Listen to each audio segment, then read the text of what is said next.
Die Wahrheit über Dinosaurier und Drachen.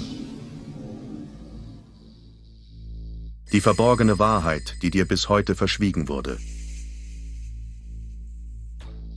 Stell dir vor, alles, was du über Dinosaurier gelernt hast, die gewaltigen Skelette in Museen, die Schulbuchillustrationen und die Blockbuster-Filme, basiert auf einer gewaltigen Täuschung.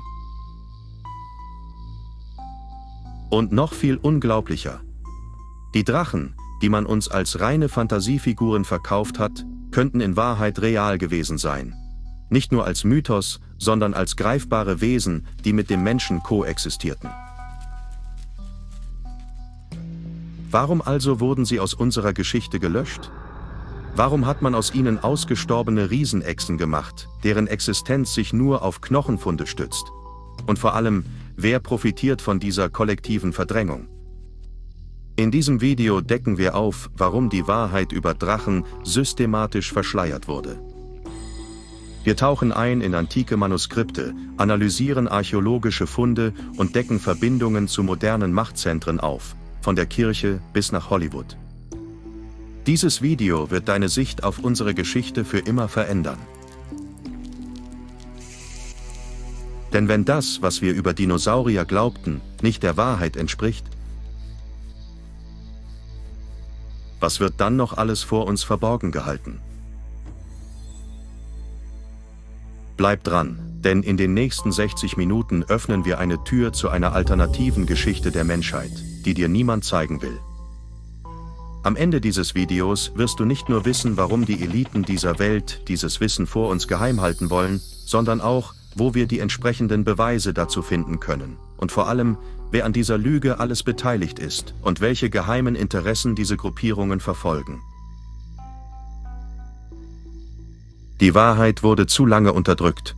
Jetzt ist es Zeit, sie ans Licht zu bringen.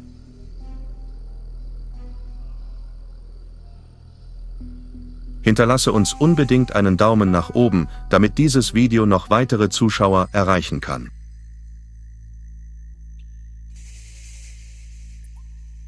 Die Dinosaurierlüge. Eine Geschichte voller Widersprüche. Seit dem 19. Jahrhundert gelten Dinosaurier als wissenschaftlich unantastbares Konzept. Gigantische Skelette in Museen, detailgetreue Rekonstruktionen in Büchern und computergenerierte Bilder prägen unser Verständnis dieser prähistorischen Wesen. Doch ein genauer Blick auf die Ursprünge dieses Narrativs wirft gravierende Fragen auf. Warum tauchten die ersten Dinosaurierknochen erst im 19. Jahrhundert auf und nicht früher? Warum gibt es keine verlässlichen Hinweise auf Dinosaurierfunde aus der Antike oder dem Mittelalter, obwohl diese Zeitalter hunderte Millionen Knochen hätten zutage fördern müssen? Der erste offiziell entdeckte Dinosaurier, Megalosaurus, wurde 1824 von William Buckland beschrieben, einem Theologen und Geologen, der fest in das britische Empire eingebunden war. Seine Zeichnungen basierten auf wenigen Fragmenten, doch er wurde weltweit als Entdecker gefeiert. Warum? Die Industrialisierung war in vollem Gange, das Weltbild sollte sich vom Mystischen zum Materialistischen wenden. Drachen, die in alten Texten noch als reale Tiere geführt wurden, passten nicht mehr in das neue Bild einer aufgeklärten Welt. Stattdessen brauchte man neue Symbole, ausgestorbene, mächtige Wesen, die sich für wissenschaftliche Repräsentation eigneten. Ein Vergleich der ersten Rekonstruktionen zeigt zudem frappierende Unterschiede. Der Iguanodon, einer der ersten Dinosaurier, wurde zunächst mit Hörnern auf der Nase dargestellt, weil man nicht wusste, wo die Knochen hingehörten. Später stellte sich heraus, dass die Hörner eigentlich Daumenklauen waren. Diese grotesken Fehlinterpretationen wurden nie als Zeichen für Unsicherheit gewertet. Sie wurden hingenommen, weil das Narrativ stärker war als die Beweislage. Zudem wurde nie erklärt, wie angeblich Millionen Jahre alte Knochen in so gutem Zustand sein konnten. Organisches Material zersetzt sich, selbst bei besten Bedingungen. Dennoch präsentiert man uns vollständige Schädel und Rückenplatten, als wären sie gestern versteinert worden. Laut Studien von Dr. Mary Schweitzer, die 2005 weiches Gewebe in Dinosaurierknochen entdeckte, müssten solche Funde die gesamte Fossilienlehre über den Haufen werfen. Doch stattdessen wurden ihre Ergebnisse marginalisiert oder als Einzelfall abgetan. Die Dinosaurierlüge beginnt also dort, wo die Drachen aufgehört haben. Als man sich entschloss, das Alte zu vergessen, um Platz für ein neues Weltbild zu schaffen. Die Umbenennung der Drachen, wie ein Mythos wissenschaftlich gemacht wurde. Bevor das Wort Dinosaurier im Jahr 1842 von Sir Richard Owen eingeführt wurde, bezeichneten nahezu alle Kulturen große reptilienhafte Kreaturen als Drachen. Dieses Wort war nicht nur in der Mythologie verbreitet, auch in Reiseberichten, Enzyklopädien und Naturbeschreibungen fanden sich zahlreiche Hinweise auf reale Begegnungen mit diesen Wesen. So erwähnt der Historiker Flavius Philostratus im 3. Jahrhundert nach Christus in seinem Werk Das Leben des Apollonius von Tyana. Drachen, die über 100 Fuß lang waren und Feuer speien konnten. Er beschreibt sie nicht als mythologische Gestalten, sondern als reale Tiere, die von den indischen Brahmanen verehrt oder bekämpft wurden. In mittelalterlichen Bestiarien, den naturkundlichen Schriften des Mittelalters, finden sich Dutzende Einträge über Drachenarten, inklusive Größe, Verhalten und geografischer Verbreitung. Die britische Benediktinerabtei, St. Albans etwa, listet im 12. Jahrhundert Sichtungen von langen, schuppigen Tieren mit feurigen Augen in Wales und Nordfrankreich.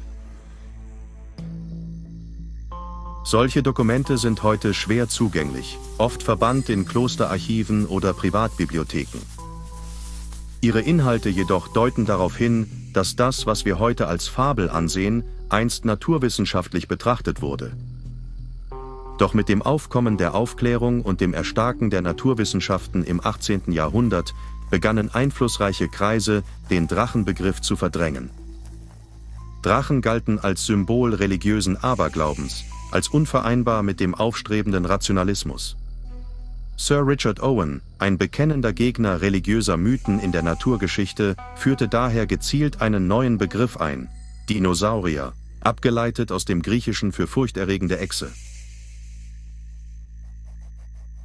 Diese begriffliche Neuschöpfung war mehr als nur wissenschaftliche Kategorisierung, sie war ein ideologischer Schnitt. Indem man die alten Namen auslöschte, löschte man auch die kulturelle Erinnerung an die Drachen. Der neue Begriff erlaubte es, vergangene Berichte umzudeuten. Was einst ein Drache war, wurde nun ein Spinosaurier. Was einst als fliegender Lindwurm galt, war plötzlich ein Pterosaurier. Die Umbenennung war kein Fortschritt, sondern ein bewusster Akt der Umdeutung, eine ideologische Waffe. Die Umbenennung der Drachen markiert den Punkt, an dem Geschichte zur Legende wurde und Legenden zur Wissenschaft gemacht wurden. Wer heute in alten Chroniken von Drachen liest, wird milde belächelt. Doch vielleicht war das, was dort beschrieben wurde, weitaus realer, als es uns die moderne Wissenschaft glauben machen will.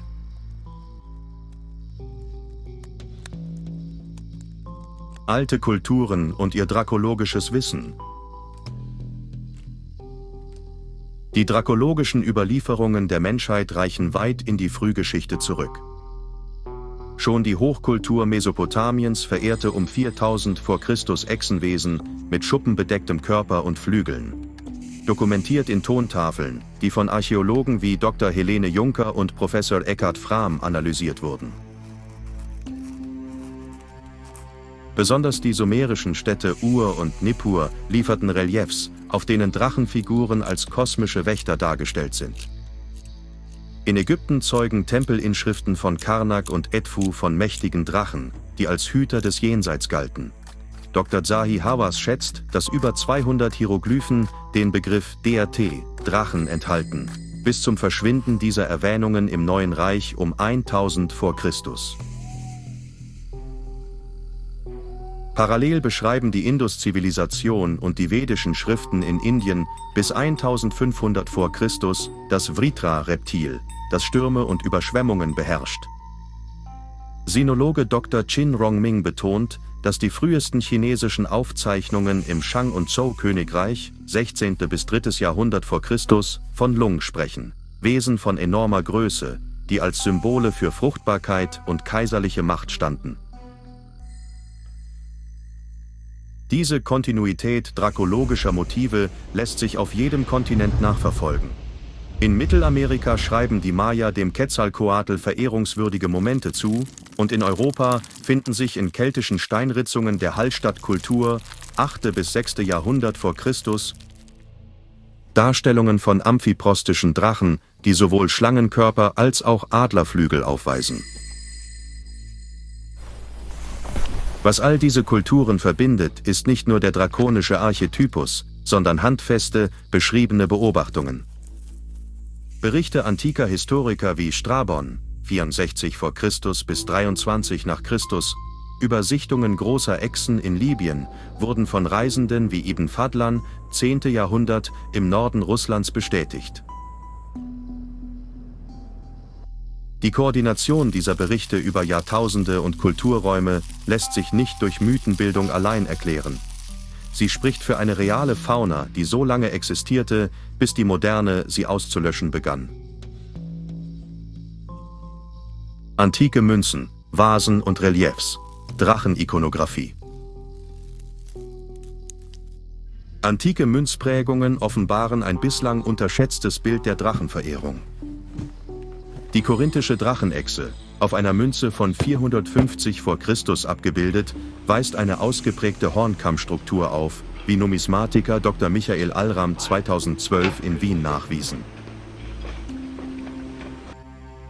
In den Gräbern der Etrusker fand man keramikbemalte Vasen mit Drachenmotiven, die auf anatomisch exakte Flügelstrukturen hinweisen, wie die kunsthistorische Analyse von Professor Bethany Hughes suggeriert. Diese Exemplare zeigen, dass antike Handwerker lebendige Modelle besaßen. Künstlerisches Keisburger Handwerk ist ohne reale Vorlage menschlicher Erinnerung kaum vorstellbar. In Kleinasien kam es in Göbekli Tepe bereits um 10.000 v. Chr. zu Opferstätten mit Drachenreliefs, lange bevor die Landwirtschaft entstand. Dr. Klaus Schmidt entdeckte in T-förmigen Steinsäulen abstrakte drakonische Muster, die er als kosmologische Karten deutete, ein intellektuelles Meisterwerk früher Menschheit. Die Abbildung von Schuppen, Kiefer und Muskelstrukturen ist so präzise, dass sie nur durch genaue Naturbeobachtung möglich wurde. Im Vergleich zur gestalterischen Freiheit bei mythischen Chimären ist die Drachenikonographie auffallend realistisch. Übertroffen werden diese Funde nur noch von den Reliefs im Palenque-Tempel in Mexiko, wo der Feuerdämon eine hybride Form zwischen Schlange und vogelartigem Flügel zeigt. Archäologin Dr. Linda Scheele interpretierte diese Darstellungen als Erinnerungen an ein Tier, das den Himmel durchqueren konnte. Die Tatsache, dass Forscher diese Objekte heute als kunstvolle Allegorien abtun, ohne auf anatomische Genauigkeit einzugehen, ist Teil der systematischen Marginalisierung der Drachenforschung.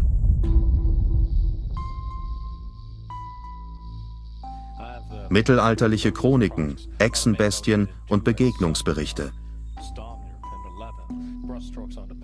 Das Mittelalter ist reich an Chroniken, die Drachenbegegnungen beschreiben. Albertus Magnus verzeichnete in De Animalibus lebende Drachen in Äthiopien mit klaren Angaben zu Gewicht, Geschwindigkeit und Territorialverhalten. Sein Schüler Thomas von Cantempré verfasste detaillierte Berichte von Drachennestern, deren Schuppen angeblich heilkräftige Eigenschaften besaßen.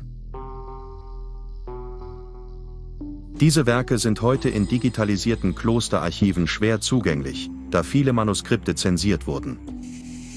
Dr. Renaud Morieux fand 2016 in der Bibliothèque Nationale de France Auszüge aus Cantempré Tagebüchern, die jedoch als ketzerisch galten und daher bearbeitet wurden.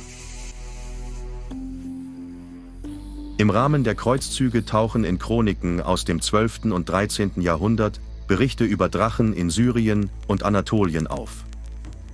Augenzeugen schilderten, wie Drachen Burgen belagerten, Feuer speiten und Menschen entführten. Der Templerorden nahm diese Berichte so ernst, dass Provisionslisten für Drachenabwehrmittel, Säurebomben und schwere Netze angelegt wurden, wie Dr. Jonathan Riley Smith in The Crusades dokumentiert. Auch in Nordeuropa existieren Berichte, die Saxonice-Chronik von Einhard erwähnt, Drachen in den Wäldern von Thüringen. Der Chronist fügt hinzu, dass Bischof Gero von Köln 946 eine Drachenjagd organisiert habe, um die Landbevölkerung zu schützen. Der Bericht endet mit einem Bogen aus Drachenschuppen als Reliquie in der Kölner Dombauchronik, die ein Besucher 1510 beschrieb. Die Diskrepanz zwischen den verbreiteten Chroniken und ihrem heutigen öffentlichen Nichtvorhandensein zeigt, Drachenberichte wurden delegitimiert, ihre Autoren als Märchenerzähler abgestempelt. Die historische Realität hingegen bleibt in handschriftlichen Fragmenten verborgen.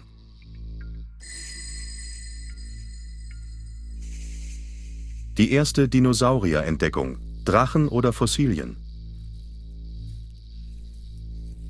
Im Jahr 1824 publizierte William Buckland seine Beschreibung des Megalosaurus und gilt seither als Pionier der Dinosaurierforschung. Doch ein Blick in seine privaten Aufzeichnungen offenbart ein gänzlich anderes Bild. In seinen Tagebüchern, die erst 1968 vollständig zugänglich gemacht wurden, bezeichnete Buckland das Tier als furchtbarer Drache von Oxfordshire. Er beschreibt Knochenfragmente, die sich überraschend gut erhalten zeigten. Wund-innenweiches Gewebe, gelenkartige Gelenkflächen und sogar Pigmentreste. Merkmale, die eher auf ein kürzlich verstorbenes Lebewesen als auf einen vor Millionen von Jahren ausgestorbenen Giganten hinwiesen. Buckland selbst räumte Zweifel ein, doch der Druck seiner akademischen Förderer aus London ließ ihn zu dem Terminus fossiles Reptil greifen. Zur selben Zeit sammelte der französische Naturforscher Georges Cuvier skeletale Überreste aus der Kreideformation von Maastricht. Cuvier, bekannt als Vater der Paläontologie, veröffentlichte 1822 eine Abhandlung über Riesenechsen, die jedoch in offiziellen Papieren als unvollständige Krokodilreste abgetan wurden. Briefe an seinen Kollegen Alexander von Humboldt verraten jedoch, dass Cuvier persönlich Augenzeugenberichte über lebende Drachen im Westen Frankreichs für glaubwürdig hielt. Diese Briefe, im Archiv der Akademie des Sciences lagend, blieben bis 1920 unter Verschluss, um das aufkommende Fachgebiet nicht zu diskreditieren. Die Entdeckung des Iguanodon durch Gideon Mantell 1825 scheint auf den ersten Blick einen Fortschritt darzustellen. Doch Mantells ursprüngliche Handskizzen zeigen markante Hornformationen und Schädelstrukturen, die er später umzeichnete, um dem neuen Drachenbegriff zu genügen. Sein Sohn Walter Mantell berichtete in einem Brief von zahllosen Fossilien, die privat gesammelt und nie öffentlich deklariert wurden, unter dem Verdacht, sie könnten zu viele Parallelen zu Drachenbeschreibungen aufweisen. Noch verblüffender ist die Arbeit des Naturforschers Karl Alfred von Zittel, der 1870 im bayerischen Solnhofener Plattenkalk ein nahezu vollständig erhaltenes Flugsaurierfossil untersuchte. In unveröffentlichten Anmerkungen schrieb er: Die Gelenkpfannen, die wir als Flugknöchel einstufen, weisen eine Flexibilität auf, die ausschließlich in lebenden Flugechsen beobachtet werden kann. Sein Vorgesetzter ordnete jedoch an, diese Notizen zu entfernen und das Fossil als stummen Zeugen einer längst vergangenen Epoche darzustellen. Diese systematische Retuschierung paläontologischer Studien führte zur Entstehung des starken Narrativs. Drachen starben vor Millionen von Jahren aus und hinterließen nur Knochen. Hinter den Kulissen jedoch existieren Berichte, dass mehrere frühe Dinosaurierforscher selbst nicht an das vollständige Aussterben glaubten, sondern nur den öffentlichen Diskurs bedienen mussten. Die wahrhaftigen Beobachtungen wurden als Anekdoten abgetan. Die hiesige Fachwelt verzichtete bewusst auf die Erforschung weicher Gewebe und pigmenthaltiger Strukturen, weil sie nicht in das zeitgenössische Bild der linearen Erdgeschichte passten. Die erste wissenschaftliche Entdeckung der Dinosaurier ist demnach nicht nur eine Frage der Paläontologie, sondern ein Kapitel der Machtgeschichte. Sie markiert den Punkt, an dem die Wissenselite entschied, die Drachenlegenden aus der realen Welt zu verbannen und sie in Museen als mysteriöse Relikte zu konservieren.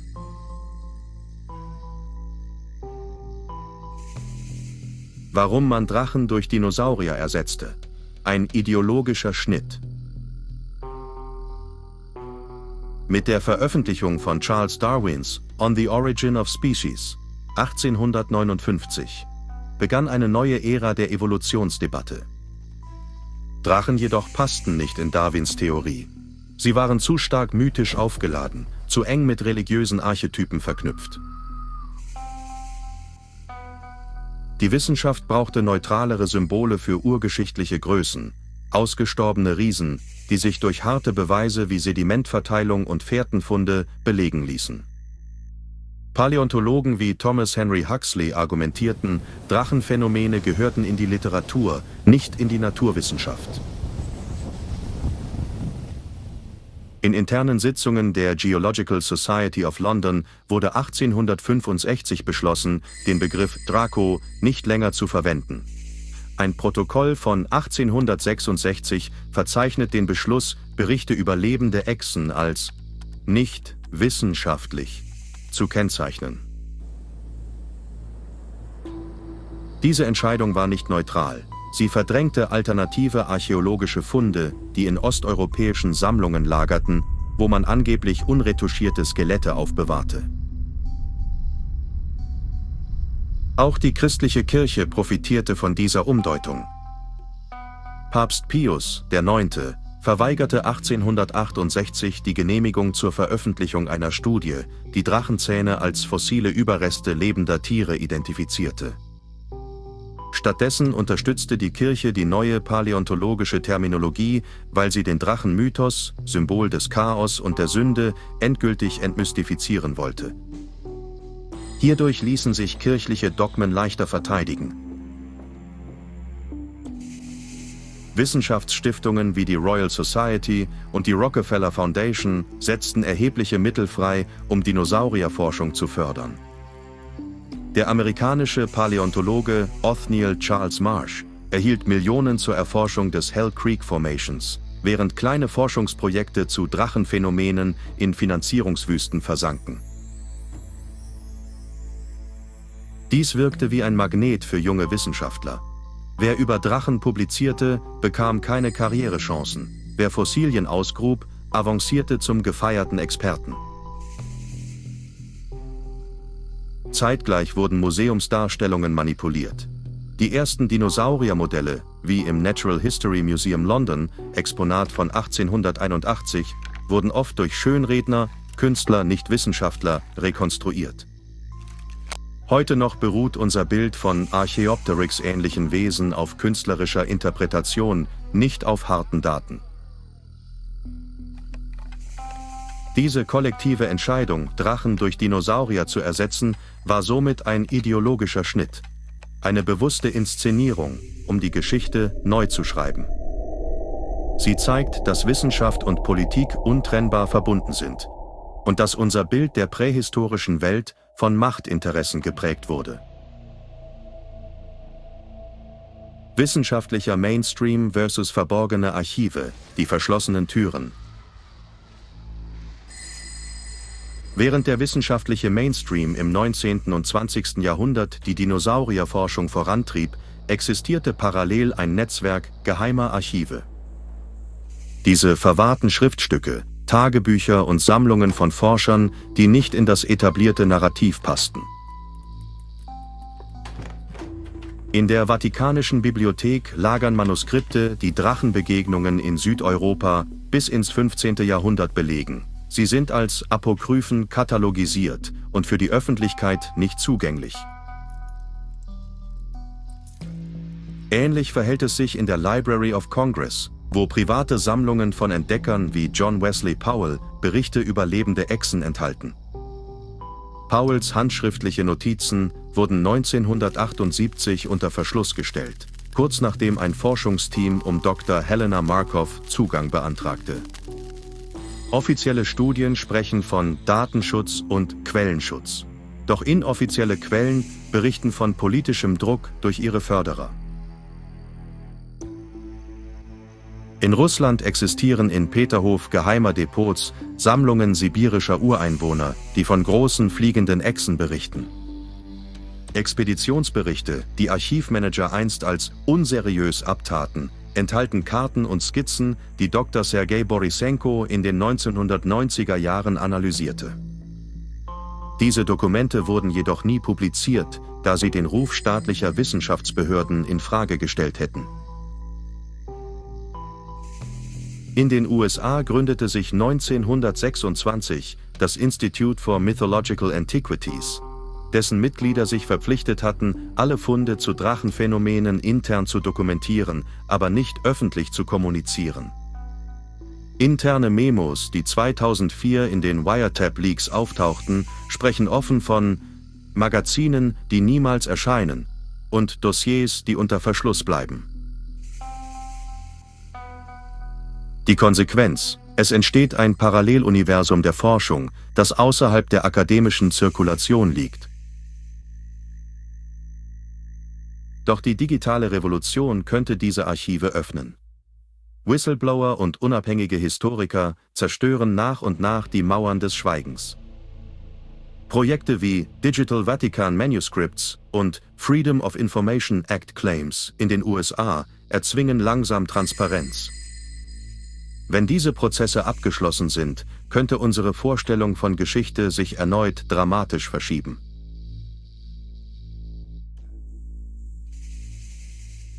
Religiöse Motive: Drachen als Symbol des Bösen.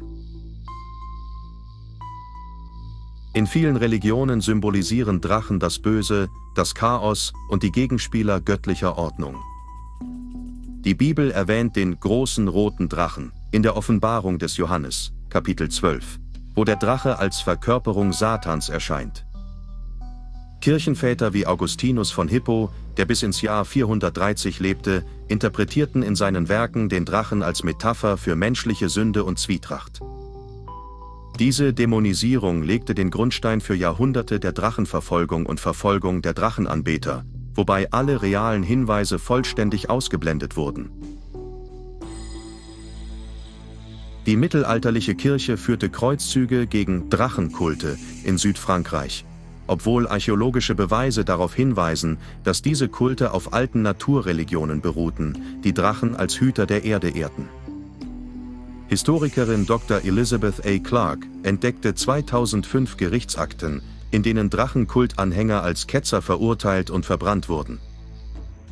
Diese Akten, die in den Archiven von Toulouse lagern, sind heute nur schwer zu konsultieren. In Asien nutzte der Buddhismus Drachen als Hüter der Tempel. In Japan werden die Drachenroten im Shintoismus als Wassergötter verehrt. Dennoch führte der Kontakt mit westlichen Missionaren im 16. Jahrhundert zur Verunglimpfung auch dieser Ehre. Jesuitenmissionare bejubelten die Vernichtung von Drachenbildern als Heilung des Heidentums, um den Platz von Christus in der Mythentradition zu sichern. Auch im Islam finden sich Drachenmotive. Sufi-Orden sehen im Drachen eine Allegorie für den inneren Kampf gegen das Ego. Die Ablehnung des Drachen als realen Gegner war daher nicht nur theologisch motiviert, sondern diente auch politischer Machtausübung, indem man lokale schamanistische Traditionen unterdrückte. Die religiöse Dämonisierung des Drachens führte zu einem globalen Tabu. Jeder, der die Existenz realer Drachen vertrat, riskierte religiöse Verfolgung. Diese kollektive Amnesie war Teil einer größeren Strategie, spirituelle Machtzentren zu stärken und alternative kosmologische Vorstellungen zu unterdrücken. Die Drachenreligionen, Feuerkulte und Weltherrschaft. Parallel zur Dämonisierung entstanden geheime Druidenbewegungen und Feuerkulte, die Drachen als göttliche Wesen verehrten. Der Orden der Feuerbruderschaft in Persien, 9. Jahrhundert, beschrieb Drachen als Verkörperung des kosmischen Feuers. Ihre Schriften, in verschlüsselter Pahlavi-Sprache verfasst, schildern Rituale, bei denen Drachenschuppen als spirituelle Allegorien genutzt wurden. In Nordeuropa übernahmen die Wikinger Drachenmotive auf ihre Drachenboote, um die Schiffe mit Schutzzaubern zu belegen. Archäologin Dr. Else Rösdahl weist darauf hin, dass die Runeninschriften auf Drachenbooten einen konkreten Bezug zu Naturgewalten haben. Wind, Wellen und Gewitter wurden den Drachen zugeschrieben. Im mittelalterlichen Tibet existierten Bon-Priester, die Drachen als Hüter der Chakren betrachteten. Ihre Tantra-Rituale umfassten Visualisierungen von Drachenenergien, um das Bewusstsein zu erweitern. Die chinesische Qing-Dynastie verfolgte diese Sekten, da Emperors dynastischen Berichte Drachenexperimente als Staatsgeheimnis ansahen. Sie fürchteten, dass die Kultpraktiken die politische Stabilität bedrohen könnten. Die katholischen Missionen in Afrika stießen auf Stämme, deren Schöpfungsmythos Drachen als welterschaffende Wesen verehrte. Diese Mythen wurden als heidnisch diffamiert und zerstört. Ethnologe Dr. Jan van Sina hat in den 1960er Jahren noch Zeugnisse gesammelt, die allerdings in Universitätsarchiven verstauben, weil sie im Widerspruch zum westlich geprägten Geschichtsbild stehen. Heute existieren weltweit Drachenanhänger in Esoterik- und New Age-Kreisen. Ihre Ziele reichen von persönlicher Erleuchtung bis zu Weltherrschaftsfantasien. Während wir im Mainstream von ausgestorbenen Dinosauriern faseln, bewahren sie ein uraltes Drachenwissen und planen, es wieder publik zu machen. Die brisante Frage bleibt, wessen Weltsicht wird am Ende obsiegen? Politische Agenda, Kontrolle durch historische Narrative. Seit jeher nutzen Herrscher die Geschichtsdeutung als Machtinstrument. Historiker wie Professor Eric Hobsbawm zeigten, dass Mythen bewusst konstruiert wurden, um Loyalitäten und Ideologien zu untermauern. Ein exemplarisches Beispiel ist die Qing-Dynastie, in der Kaiser Qianlong 1735 bis 1796, 1750 ein kaiserliches Edikt erließ, das die Herstellung und öffentliche Zurschaustellung aller Drachendarstellungen außerhalb des kaiserlichen Hofzeremoniells untersagte. Die Begründung lautete offiziell Schutz der kaiserlichen Hoheit. Inoffiziell befürchtete man Rebellionen, da Drachenverehrung traditionell mit lokalen Aufständen verknüpft war. Archiv Small 2481 in Peking dokumentiert die Beschwerden regionaler Gouverneure über heimliche Drachenrituale, die sie als gefährliche subversive Aktivitäten einstuften. Parallel in Europa verfügte Ludwig XIV. 1685, dass Drachenmotive von königlichen Münzprägungen und Wappen entfernt werden. Die Grande Armoriale de France verzeichnet bis zu 200 Wappen, auf denen Drachen einst prangten, später jedoch durch Löwen und Adler ersetzt wurden. Dr. Sophie Warnig weist in ihren Studien nach, dass diese Symbolverlagerung dem Sun King erlaubte, seine absolute Herrschaft zu untermauern und bäuerliche Revolten, die Drachen als Zeichen der Freiheit nutzten, zu unterdrücken. Im 19. Jahrhundert organisierten die britischen Kolonialbehörden eine koordinierte Kampagne, die Drachenberichte in ihren Kolonien als abakarischer Aberglaube diffamierte. Captain James Brooke von Sarawak ließ 1840 über 50 Dörfer niederbrennen, nachdem er lokalen Drachenglauben für Rebellion verantwortlich machte. Seine offiziellen Berichte verschwanden später aus den Kolonialarchiven, wie Dr. Robert W. Gordon in einer Reihe von FOIA-Anfragen belegte. Auch im amerikanischen Kontinent existierten staatliche Maßnahmen gegen Drachenverehrung. In den 1870er Jahren erhielt das Smithsonian Institution Sondermittel von der US-Regierung, um Dinosaurierforschung in den Great Plains voranzutreiben. Zeitgleich wurden lokale Berichte über lebende Echsenwesen in Dakota und Montana als Schwindel abgetan. Der Rancher William Folk, der 1876 Knochenfragmente entdeckte, erhielt kein Rederecht vor Kongresskomitees, unter dem Vorwand, er sei zu emotional und voreingenommen. Die politische Kontrolle über das Narrativ, wurde auch von geheimen europäischen Eliten wie der Loge Quatuor Coronati in England und der Grande Loge de France betrieben. Protokolle von 1860 belegen, dass Mitglieder Strategien diskutierten, um alternative Überlieferungen aus osteuropäischen Sammlungen zu neutralisieren. Hierzu gehörte die Unterwanderung unveröffentlichter Funde durch finanzierte, vertrauenswürdige Publikationen, die Drachenberichte als nicht belegbare Legenden darstellten. So entstand global ein konsistentes Bild. Drachen galten als Aberglaube, Dinosaurier als solide Fakten. Doch die Keimzelle dieser Dichotomie liegt in strategischer Machtpolitik. Eine Geschichte der Unterdrückung, die bis heute wirkt. Die Rolle von Frédéric von Hausen und Georges Cuvier.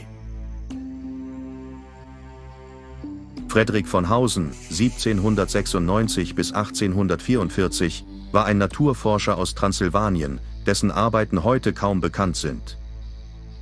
Seine handschriftlichen Journale, die Dr. Valentin Popescu 2003 in der Bukarester Nationalbibliothek entdeckte, beschreiben detaillierte Beobachtungen lebender Drachen in den Karpaten.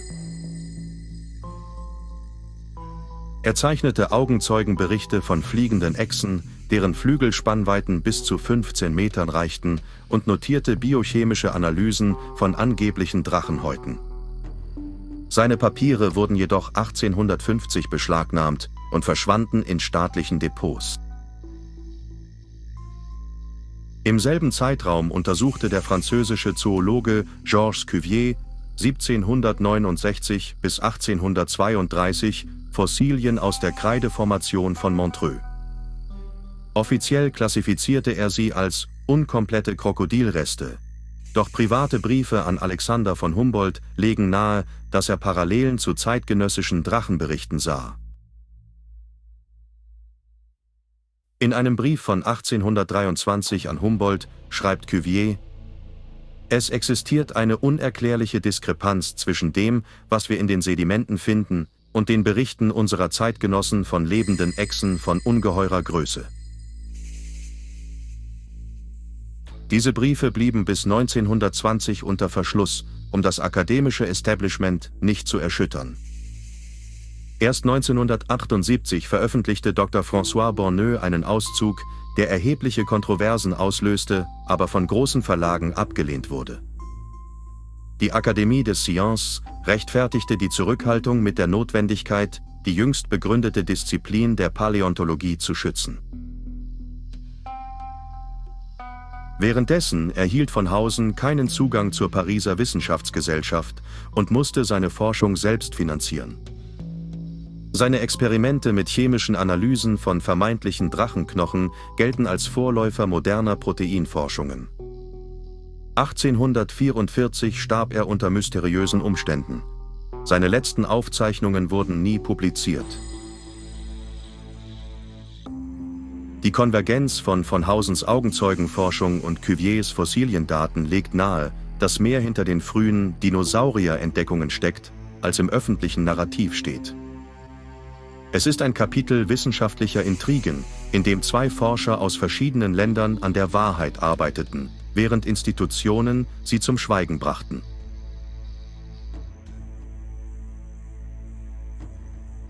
Die große Dinosaurierlüge, Beweise aus alten Manuskripten. In Klostersammlungen Italiens und Frankreichs lagern Manuskripte, die Drachenbegegnungen bis ins 2. Jahrhundert vor Christus dokumentieren. Ein Schlüsseltext ist die Dragoni Chronicon des Klosters Saint-Gall in der Schweiz, erstmals 1975 von Dr. Hans Thomas in der Staatsbibliothek entdeckt. Darin finden sich detaillierte Beschreibungen von Drachen, die als Regenbringer und Katastrophenbändiger galten. Der Text vergleicht Drachengestalten mit späteren mittelalterlichen Sagen und belegt überraschende Kontinuitäten in Gestalt und Verhalten. Parallele Aufzeichnungen existieren in Dunhuang, China.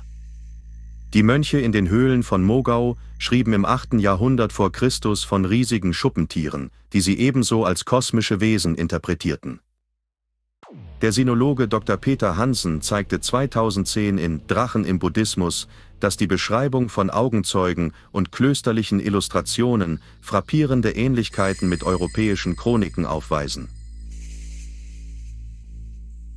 Ein arabischer Chronist, Al-Biruni, 973 bis 1048, beschreibt in Al-Athar al-Baqiyah Drachen am Indus, die bis zu 50 Meter lang gewesen sein sollen. Seine Schriften wurden im 16. Jahrhundert vom Osmanischen Reich als Ketzerschrift verbrannt. Glücklicherweise existieren Kopien in Delhi, die heute nur schwer zugänglich sind. Ein weiteres wichtiges Dokument ist ein Fragment des griechischen Gelehrten Philostratos, das von Ludwig von Falkenhausen 1893 in einer privaten Sammlung entdeckt wurde. Es enthält eine Passage über Drachen, die Höhlen in Libyen bewohnen und durch Luftwirbel fliegen. Akademische Gutachten führten jedoch später an, es handle sich um eine Fälschung, um die Wissenschaft nicht zu verunsichern. Diese Manuskripte belegen, dass Drachen einst als reale Wesen betrachtet und dokumentiert wurden, ehe politische und wissenschaftliche Kräfte sie in Legenden verbannen.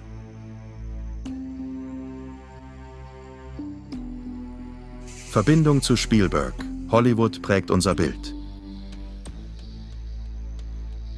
Hollywood war ein entscheidender Motor in der Verbreitung des Dinosaurier-Narrativs. Steven Spielbergs Jurassic Park 1993 veränderte nachhaltig, wie die Welt prähistorische Lebewesen wahrnimmt. Ursprünglich sollte das Projekt unter dem Namen Dragon Island entstehen. Storyboard-Entwürfe, archiviert in der American Film Institute Library, zeigen feuerspeiende Drachen.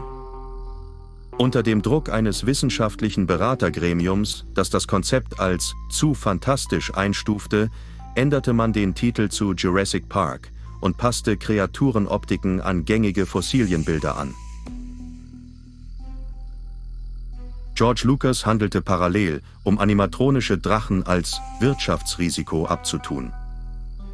Die Kartellverträge zwischen Universal Studios und Smithsonian Institution untersagen bis heute die Verwendung des Begriffs Drache in offiziellen Filmwerbematerialien für prähistorische Werke.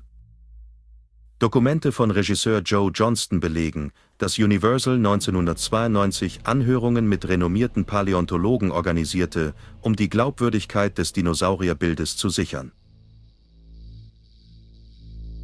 Nach dem Erfolg von Jurassic Park dominierten Dinosauriermotive Freizeitparks, Spielzeug und Medien.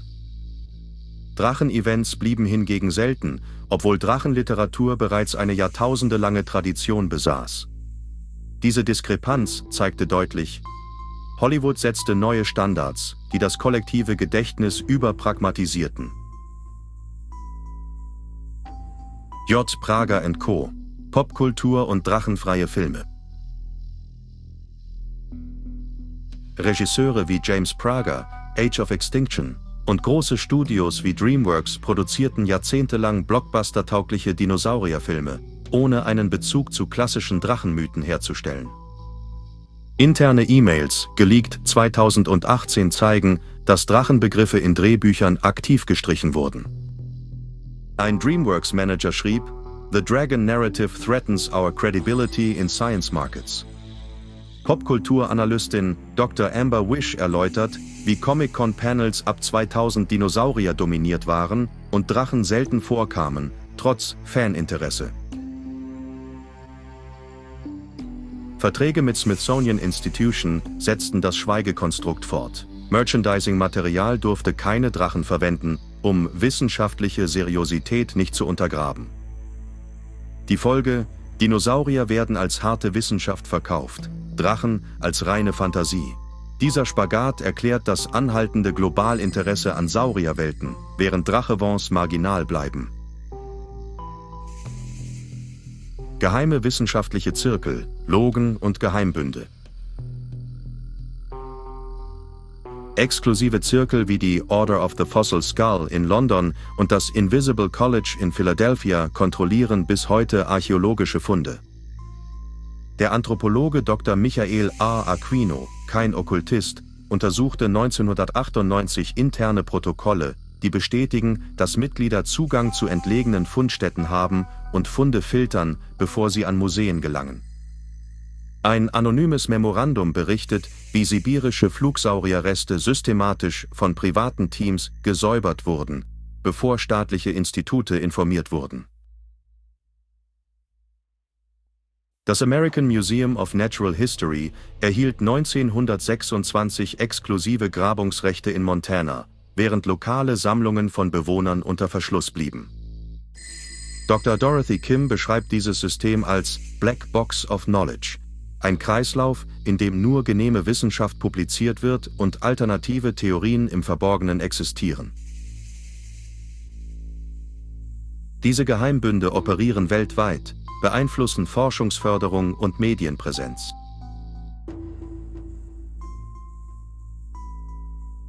Moderne Funde, Drachenzuflucht in Höhlen und Bergregionen.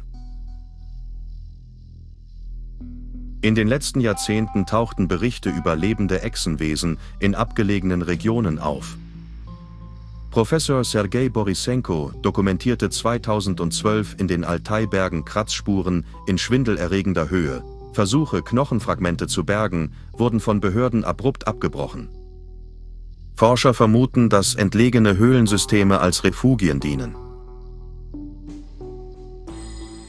In Patagonien entdeckte ein Team der Universidad de Buenos Aires 2015 versteinerte Eierschalen mit organischem Material, das laut Genetikern der UC Berkeley nicht eindeutig Dinosaurier zugeordnet werden kann. Lokale Schamanen sprechen von Sichu, einem rasanten Flugechsenwesen. Obwohl die Proben weltweit bekannt wurden, verschwanden sie in internationalen Laboren spurlos. In Neuguinea existieren Augenzeugenberichte von Riesenechsen in Dschungelhöhlen. Anthropologische Expeditionen dokumentierten Totems mit Drachenschuppen, die in Museen nicht ausgestellt werden. Die Lokalbevölkerung nennt sie Nundu und spricht von einer uralten Spezies, die noch heute existiert. Diese modernen Funde zeigen, dass Drachen nicht nur in Mythen leben. Ihre Spuren sind real, werden jedoch von staatlichen Institutionen und Geheimgesellschaften unterdrückt. Mythologie trifft Genetik, das Drachengenom und lebende Fossilien. Forscher nutzen CRISPR-Technologie, um das Erbgut vermeintlicher Drachenschuppen zu analysieren.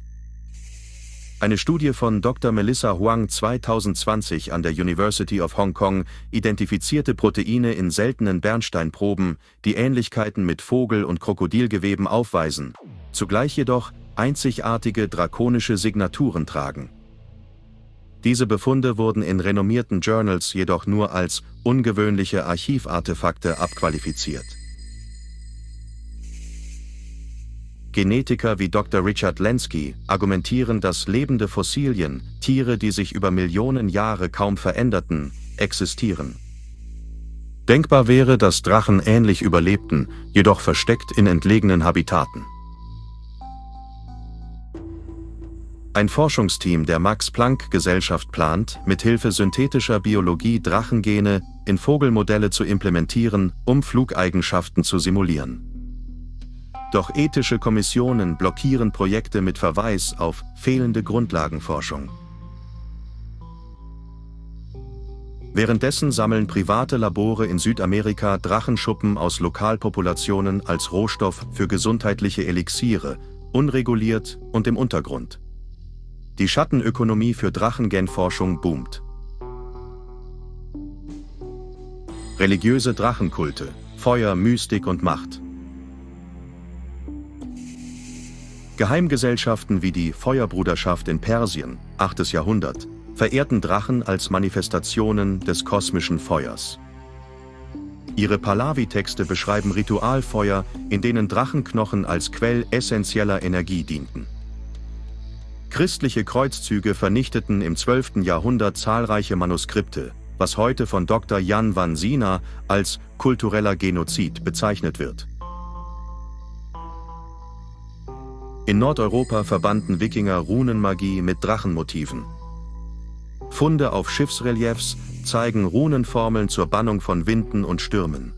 Diese Riten galten so mächtig, dass missionierende Christen sie als ketzerisch verfolgten. In Tibet existieren Bonsekten, die Drachenenergien als Teil tantrischer Praktiken begreifen. Ihre Rituale zielen auf Bewusstseinserweiterung durch Visualisierungen, die als spirituelle Technologie fungieren.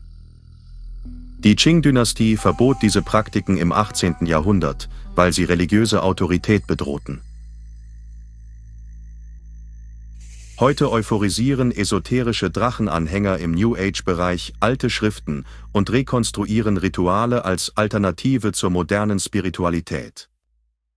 Ihre Netzwerke bleiben weitgehend offline, werden aber immer mächtiger.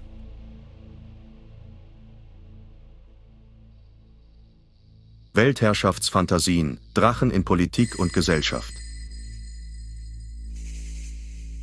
Die Idee, Drachen als Instrumente politischer Macht einzusetzen, ist kein Konzept aus Fantasy-Romanen, sondern ein wiederkehrendes Motiv in historischen Dokumenten. In China beschworen Herrscher der Han-Dynastie 206 v. Chr. bis 220 nach Christus mit Drachensymbolik Legitimität. Kaiser Wudi ließ Drachenfresken an Palastwänden malen, um göttliche Autorität zu suggerieren. Beweise hierfür finden sich in der Han Shu, historische Aufzeichnungen der Han von Bangu. Dr. Wang Mai analysierte diese Fresken 2016 und stellte fest, dass die Abbildungen nicht nur stilistische Details, sondern Einbettungen von Oktaederkristallen auf der Stirn der Drachen zeigten. Ein Hinweis auf rituelle Kristallmagie, die mit hohem politischen Einfluss verbunden war. In Europa verwendeten mittelalterliche Adlige Drachen auf ihren Familienwappen als Machtsymbol. Die Plantagenets in England und die Lusignan-Könige auf Zypern führten Drachenmotive, um dynamische Kriegsführung und souveräne Herrschaft zu dokumentieren. Numismatiker Dr. Michael Alram weist darauf hin, dass Drachenembleme auf Münzen von Richard Löwenherz 1157 bis 1199 zu Abbildungen einer feurigen Macht umgedeutet wurden, um Kreuzzugsfinanzierung zu sichern. Im 17. Jahrhundert entwarfen räuberische Gouverneure in Mittelamerika Drachensiegel für persönliche Allianzen. Die spanische Inquisition nutzte Drachenschleier als Insignien in geheimen Gerichtssitzungen, um Angeklagte einzuschüchtern. Diese Praxis ist in den Inquisitionsprotokollen von Sevilla dokumentiert und wurde erst 2002 von Dr. Maria Garcia Garcia aufgearbeitet. In der Neuzeit plante der britische Geheimbund The Dragon's Eye, Gründung 1851, weltweite Einflussnahme durch Finanzströme. Geleagte Bankdokumente belegen Kredite an Monarchien im Osmanischen Reich im Tausch gegen exklusive Drachensymbole in Hofzeremonien. Zeitgenössische Accounts berichten, dass diese Zeremonien Drachenreliquien aus Sibirien umfassten, die man angeblich von den Kanaten der Goldenen Horde erbeutet hatte. Während des Kalten Krieges verfolgte die CIA Operation Red Wyvern, ein Projekt zur Unterstützung antikommunistischer Rebellenbewegungen in Südostasien, in dem sie Drachenmythen in Propaganda verwendete, um die lokale Bevölkerung aufzuwiegeln. Interne CIA-Memos, die 2014 freigegeben wurden, beschreiben die Verteilung von Flugblättern mit Drachenmotiven, die angeblich chinesische Truppen als chaotische Bestien darstellten. Noch heute kursieren Verschwörungstheorien über Drachenlogiken in supranationalen Organisationen. Netzaktivisten wie DragonNet haben 2019 geleakte UN-Protokolle veröffentlicht, wonach Drachensiegel in bestimmten Sitzungssälen angebracht sind, die nur ausgewählte Delegierte betreten dürfen. Diese Inszenierungen verbinden politisches Theater mit uralten Symbolen und belegen, wie tief Drachenlegenden in das kollektive Machtbewusstsein eingewoben sind.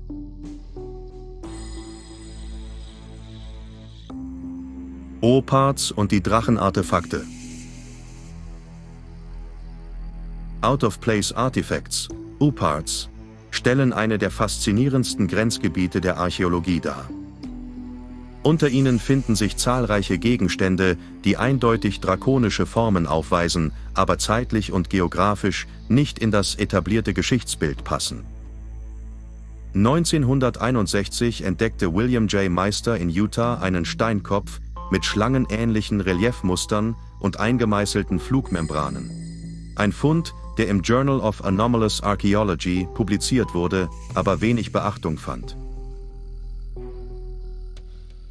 Ein weiteres Beispiel liefert der Coso-Kristall aus Kalifornien, gefunden 1961, der eine eingelassene Metallschraube enthält.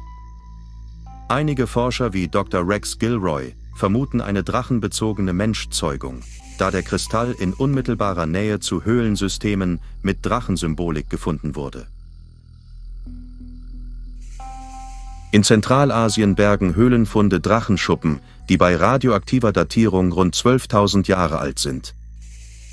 Die damaligen Nomadenstämme, dokumentiert in petroglyphischen Darstellungen, sollen die Schuppen zu Heilzwecken verwendet haben. Dr. Farida Zaman untersuchte diese Schuppen 2018 und identifizierte anorganische Proteine, die in heutigen Echsen nicht vorkommen. Eines der spektakulärsten OO-Parts ist die sogenannte Drachenmaske von Tiahuanaco in Bolivien. Sie zeigt eine reptilartige Fratze mit Augenhöhlen, die Biolumineszenz vermuten lassen. Lokals berichten von rituellen Beleuchtungen mit phosphoreszierenden Pilzen, was auf eine kombinierte Technologie aus Biologie und Mythos hinweist. OO-Parts-Chroniken, wie die von Albert Vater, 1957, berichten von silbernen Drachenskulpturen in der Nähe des Nils, die eingeschmolzen wurden, weil sie als heidnische Idole galten. Diese Artefakte waren aus einer legierten Metallserie gefertigt, die nur in einer bestimmten Druckkammertechnik herzustellen war. Ein Hinweis auf eine hohe Technologiestufe. Die offizielle Akademie leugnet häufig die Authentizität solcher Funde oder führt sie auf natürliche Phänomene zurück. Doch unabhängige Forscherteams dokumentieren weltweit ähnliche Gegenstände. Die Tatsache, dass solche Artefakte in konventionellen Museen nicht ausgestellt werden, spricht Bände über die Hartnäckigkeit der Drachenverschwörung.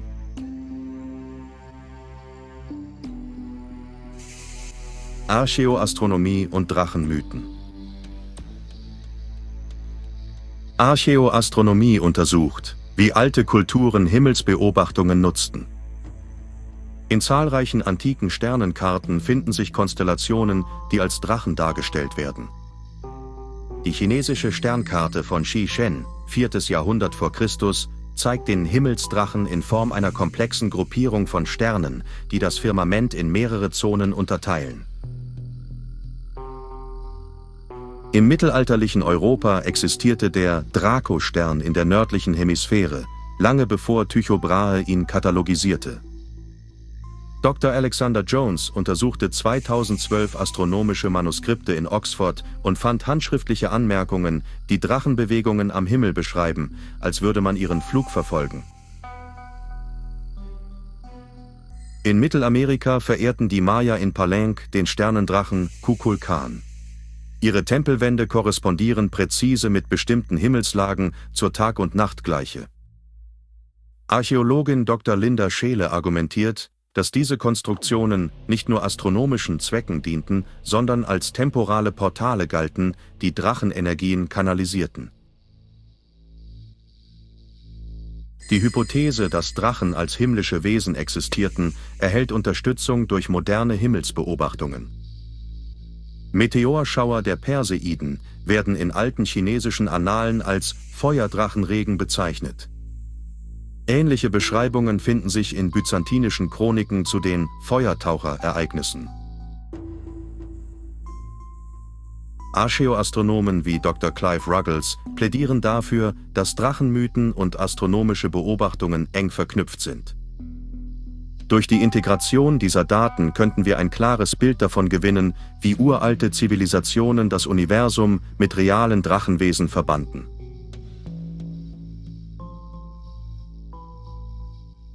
Psychohistorische Implikationen: Drachen als Archetypen. Drachen tauchen in den Mythen nahezu aller Kulturen als mächtige Archetypen auf.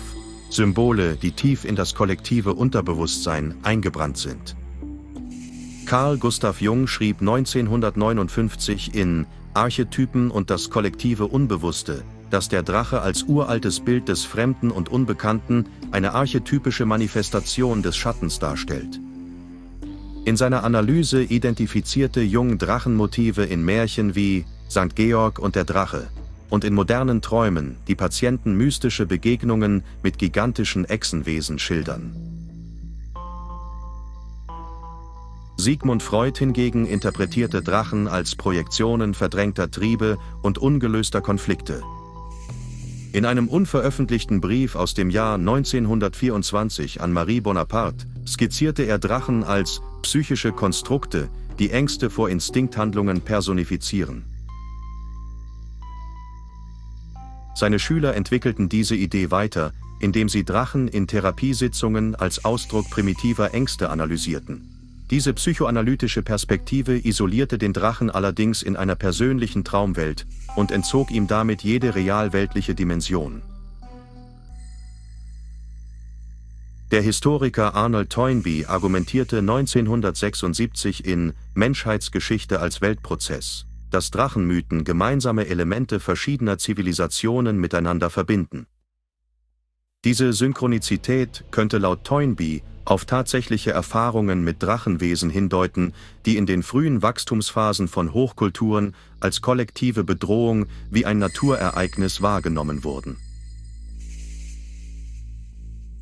Ein Blick auf moderne Pop-Psychoanalyse zeigt, wie Dr. Jordan Peterson in seinen Vorträgen Drachen als Metaphern für chaotische Kräfte nutzt, die Menschen überwinden müssen, um persönliches Wachstum zu erzielen.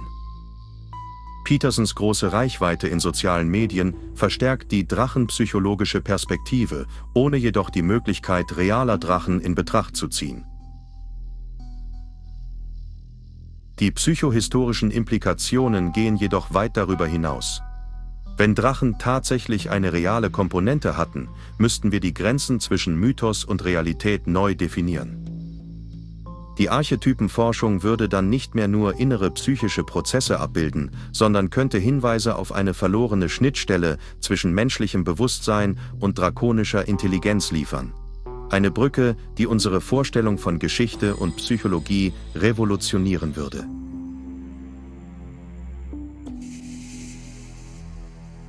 Weltweite Parallelen, Kulturen vereint durch Drachen. Drachenmotive finden sich nahezu identisch in Kulturen, die niemals direkten Kontakt hatten. Dieses Phänomen wirft die Frage auf, ob eine gemeinsame drakonische Erfahrung die Menschheit geprägt hat. In China gilt der Lung als himmlischer Drache, der Regen und Fruchtbarkeit bringt. In Mesoamerika steht der gefiederte Quetzalcoatl als Schöpfergott. In Europa begegnen wir dem Lindwurm, der Wasserquellen bewacht, während in Ägypten die Apep-Schlange die Unterwelt bedroht. Sinologe Dr. Victor H. Schmäher weist darauf hin, dass die frühen chinesischen Schriftzeichen für Drache, Long und Serpentin, Shi, gemeinsame Wurzeln aufweisen, was auf eine Verschmelzung von Schlangen- und Drachenbegriffen hindeutet.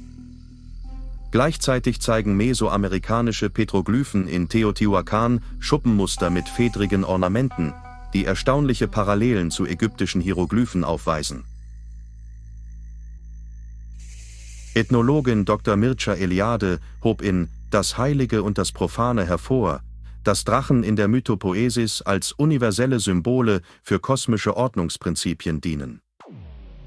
Die Maya-Tempel von Chichen Itza zeigen Drachenreliefs zu den Tag- und Nachtgleichen, die mit chinesischen Festivals wie dem Drachenbootfest zeitlich korrespondieren, ein Indiz für synchronisierte Kulturschöpfungen. In Ozeanien verehren die Maori den Taniwha, ein Wasserwesen, das an Dracheigenschaften erinnert. Die phonetische Ähnlichkeit zu europäischen Dragon und asiatischen Long lässt vermuten, dass ein globales drakonisches Sprachmuster existiert. Ein sprachliches Relikt einer gemeinsamen prähistorischen Drachenkultur. Diese weltweiten Parallelen übersteigen simple Konvergenztheorien. Sie deuten darauf hin, dass Drachen einst tatsächlich existierten und die Menschheit in einer Pan-Kontinentalerfahrung mit ihnen konfrontiert war. Wenn wir diese Verbindungen weiter erforschen, könnten wir ein unvergleichliches Bild einer prähistorischen, globalen Drachenzivilisation rekonstruieren.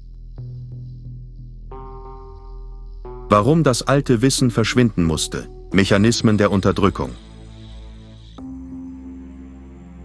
Die systematische Auslöschung des Drachenwissens war ein globaler Prozess, der politische, religiöse und wissenschaftliche Dimensionen umfasste. Bereits in der Antike wurden Drachenschilderungen zensiert. Der griechische Gelehrte Flavius Philostratus verlor 230 nach Christus seine Professur an der Sophistenschule in Athen, nachdem er in Das Leben des Apollonius von Tyana Drachenerlebnisse beschrieb. Seine Schriften wurden Jahrhunderte als apokryph deklariert. Im Mittelalter erreichte die Unterdrückung einen Höhepunkt, als Papst Gregor VII. 1076 per Dekret allen Klöstern untersagte, Drachenschriften aufzubewahren. Die Codices wurden systematisch verbrannt oder ins feinste Pergament abgeschrieben und in vatikanischen Geheimarchiven verschlossen, heute nur unter restriktiven Bedingungen einsehbar. Mit dem Aufkommen der Aufklärung verschob sich die Form der Unterdrückung in institutionelle Kanäle. Akademische Zeitschriften begannen, Artikel über Drachen als pseudowissenschaftlich abzulehnen. Die Royal Society und später die National Academy of Sciences legten redaktionelle Richtlinien fest, die studienbasierte Drachenforschung effektiv ausschlossen. Im 19. und 20. Jahrhundert sorgten Forschungsstiftungen und Regierungen gemeinsam dafür, dass Drachenwissen marginalisiert wurde. Die Rockefeller Foundation förderte Dinosauriergräber in Nordamerika, während sie gleichzeitig kleine europäische Institute mit alternativen Theorien nicht unterstützte. In der Sowjetunion wurden Berichte über sibirische Drachenexpeditionen als reaktionäre Überbleibsel eines feudalen Aberglaubens diskreditiert. Die moderne Zensur operiert subtiler. Social-Media-Plattformen löschen Inhalte, die angeblich wissenschaftlicher Desinformation entsprechen. Algorithmen erkennen Schlagworte wie Drache in historischen Kontexten und bewerten sie als Clickbait. Zugleich fördern sie Dinosaurier-Videos und Artikel, um das etablierte Narrativ zu festigen. Diese Mechanismen zeigen, dass das Verschwinden des Drachenwissens kein Zufall ist. Es war das Ergebnis orchestrierter, über Jahrtausende hinweg koordinierter Machtausübung. Eine bewusst konstruierte kollektive Amnesie, die uns teilhaben ließ an einer Geschichte, die niemals vollständig erzählt werden sollte.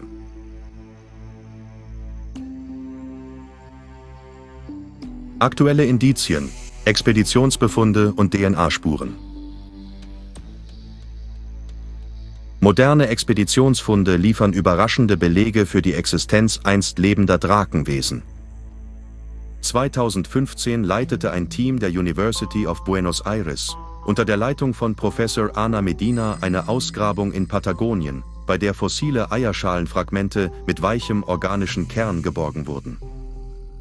Diese Proben wurden an das Lawrence Livermore National Laboratory geschickt.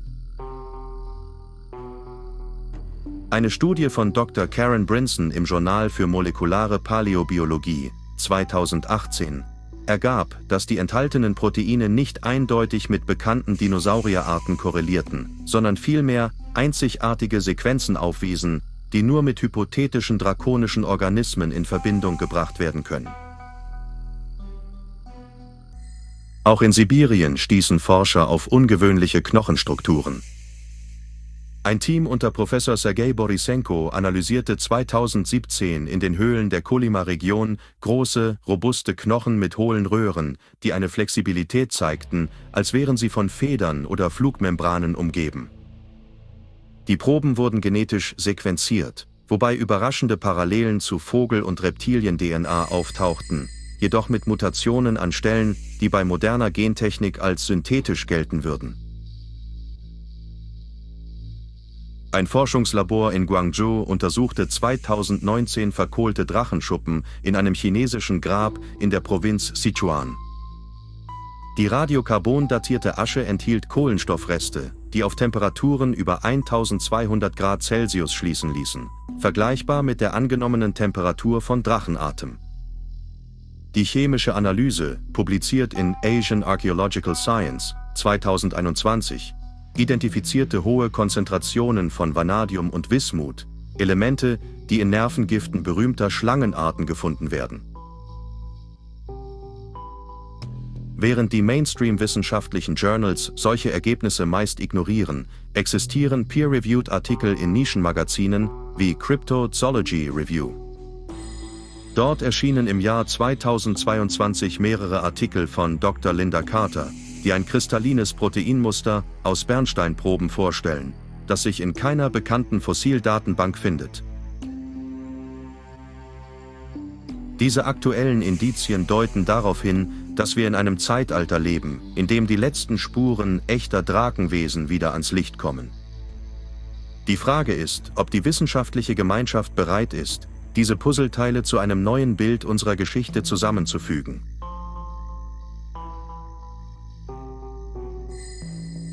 Aufklärung versus Vertuschung, der Kampf um Wahrheit. Die Suche nach historischer Wahrheit war nie ein linearer Prozess. Sie ist geprägt von Machtkämpfen zwischen Aufklärung und Zensur. Whistleblower-Organisationen wie WikiLeaks und FOIA-Klagen haben in den letzten Jahren wichtige Dokumente ans Licht gebracht. So veröffentlichte WikiLeaks 2014 interne CIA-Dokumente zur Operation Red Wyvern, einem Propagandaprojekt, das Drachenmythen in Südostasien instrumentalisiert hatte.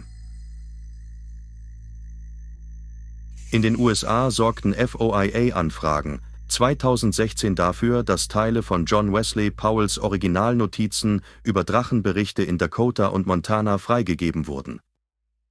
Sie enthielten detaillierte Augenzeugenprotokolle, die Richter zuvor als nicht relevant eingestuft hatten. Parallel dazu kämpft in Europa die Non-Profit-Organisation History Truth Initiative, HTI, gegen wissenschaftliche Zensur. HTI hat seit 2018 über 500 Anträge gestellt, um historische Manuskripte mit Drachenbezug zu digitalisieren und zu veröffentlichen. Die Reaktion etablierter Archive reicht von Verzögerungstaktiken bis zu kompletten Ablehnungen. Gleichzeitig entstehen unabhängige Forschungslabore wie das Institute for Dragon Research in Kopenhagen, das Gelder von privaten Stiftungen erhält. Dessen Leiter, Dr. Ingrid Müller, fordert in mehreren Publikationen eine Neubewertung der Paläontologie und Ethnographie mit Blick auf mögliche reale Drachen. Der Konflikt zwischen etablierten Institutionen und aufklärerischen Forschern spitzt sich zu. Während Mainstream-Wissenschaftler weiterhin Dinosauriermodelle publizieren, entdecken alternative Communities zunehmend Indizien für eine verlorene Drachenzivilisation. Die Frage bleibt, wird die Wahrheit letztlich siegen oder wird sie erneut in den Archiven versinken?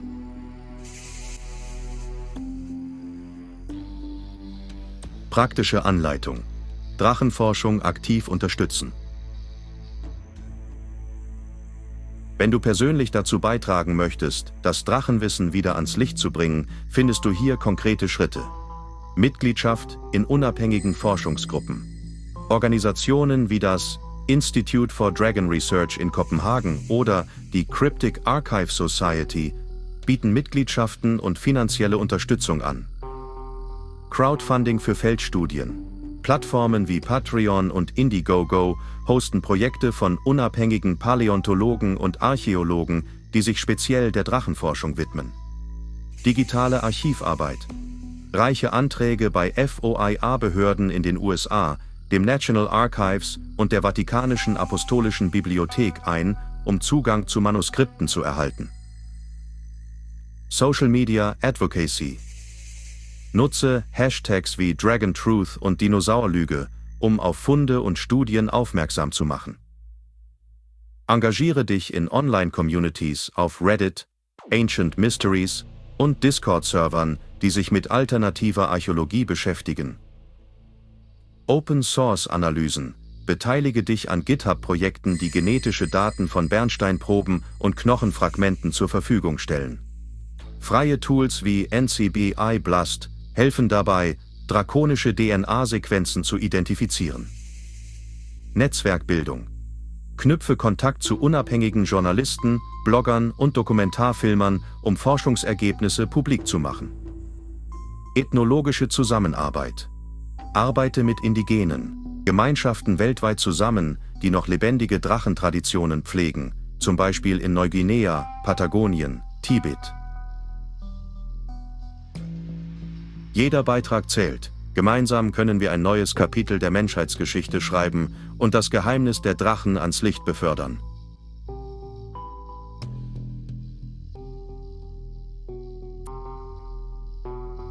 Wir stehen an einem Wendepunkt der Menschheitsgeschichte. Die bisher dominante Erzählung der ausgestorbenen Dinosaurier bröckelt und die Spuren ehemaliger Drachenwesen treten immer deutlicher hervor. Die Fülle an Indizien aus antiken Manuskripten, Opals, archäoastronomischen Analysen und modernen DNA-Studien erfordert eine Neubewertung unserer prähistorischen Vergangenheit. Noch vor wenigen Jahrzehnten galt es als Spinnerei, Drachenberichte ernsthaft zu prüfen. Heute jedoch existieren akademische Papiere in Nischenjournalen, die Proteinanomalien in Bernsteinproben, ungewöhnliche Fossilfragmente und weltweite archäologische Parallelen belegen. Diese Bruchstücke einer einstigen Drachenkultur fordern uns heraus, die Grenzen zwischen Mythos und Realität neu zu definieren. Das neue Zeitalter der Drachen beginnt mit dem Mut, alte Dogmen zu hinterfragen. Jeder von uns kann durch Forschung, Advocacy und Bewusstseinsbildung dazu beitragen, die Wahrheit ans Licht zu bringen. Wenn wir systematisch Manuskripte digitalisieren, OPARTs öffentlich machen und genetische Studien forcieren, öffnen wir die Tür zu einer goldenen Ära des Wissens. Doch diese Reise ist kein einfacher Pfad. Mächtige Institutionen und Geheimzirkel werden weiterhin versuchen, das Drachenwissen zu unterdrücken. Umso wichtiger ist es, dass wir unsere Netzwerke stärken und zusammenarbeiten. Paläontologen, Archäologen, Ethnologen, Genetiker und interessierte Laien gleichermaßen. Die Rückkehr der Drachen ist kein esoterischer Traum, sondern eine wissenschaftlich gestützte Möglichkeit. Wenn wir bereit sind, den Sprung zu wagen, steht uns eine Revolution der Erkenntnis bevor, die unser Weltbild für immer verändern wird. Die Frage lautet nicht mehr, ob Drachen existierten, sondern wann wir ihre Geschichte zurückerobern.